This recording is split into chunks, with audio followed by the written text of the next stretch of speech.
ప్రభు అయిన యేసుక్రీస్తు నామమున మీకు శుభము కలుగునుగాక.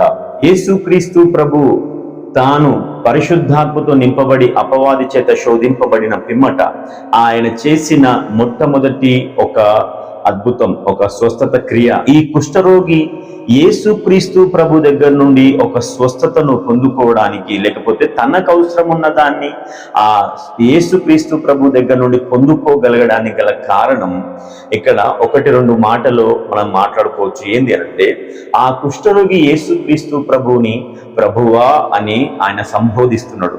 యేసుక్రీస్తును ప్రభువా అని పిలవడానికి గల కారణం ఏంది అనంటే, ఆ కుష్ఠరోగి యేసుక్రీస్తు ప్రభువుని తన మనసులో ప్రభువులాగా ఆయన అంగీకరించింది. ప్రభువు అన్న మాటకు అర్థం ఏంది అనంటే అధికారి అని అర్థం. అంటే ఈ కుష్ఠరోగి పైన క్రీస్తు యొక్క అధికారాన్ని ఆ కుష్ఠరోగి ఒప్పుకోగలుగుతున్నాడు. అంటే ఏ వ్యక్తి అయితే దేవుని అధికారాన్ని వారి వ్యక్తిగత జీవితంలో ఆ అధికారాన్ని ఒప్పుకోగలుగుతారో ఆ వ్యక్తి జీవితంలో దేవునికి ఇష్టం లేనివి ఏవి కూడా దేవుడు ఉండడానికి దేవుడు ఒప్పుకోడు.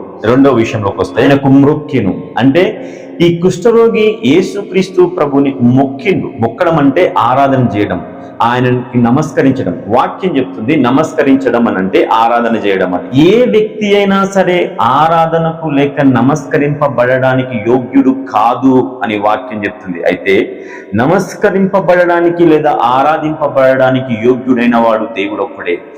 అలాంటి క్రియ ఇక్కడ ఈ కుష్ఠరోగి చేయడం మనం చూస్తున్నాం. యేసుక్రీస్తు ప్రభు చూడగానే ఈ కుష్ఠరోగి ఆయనకు మొక్కడం మనం చూస్తున్నాం. రెండవదిగా ఆయనను ప్రభువా అని పిలవడం మనం చూస్తున్నాం.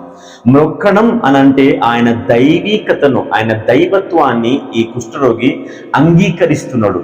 ఆయనని ప్రభువా అని పిలుస్తున్నాడు అనంటే ఆయన అధికారాన్ని నేను ఒప్పుకుంటున్నాడు. అంటే ఒక్కడానికి గల కారణం ఆయన దైవికతని యాక్సెప్ట్ చేయడం, ప్రభువా అని అనడానికి కారణం ఆయన అధికారాన్ని ఒప్పుకోవడం.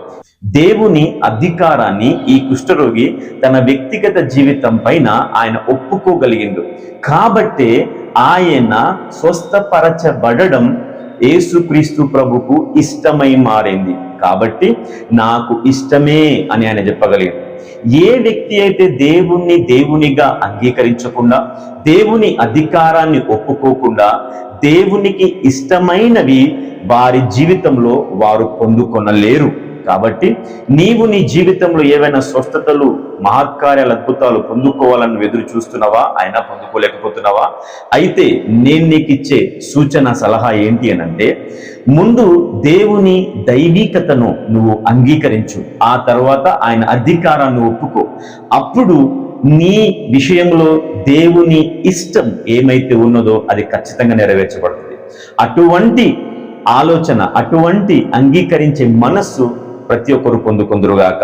ఆమేన్. ప్రభు కృప మీకు తోడైనుగాక.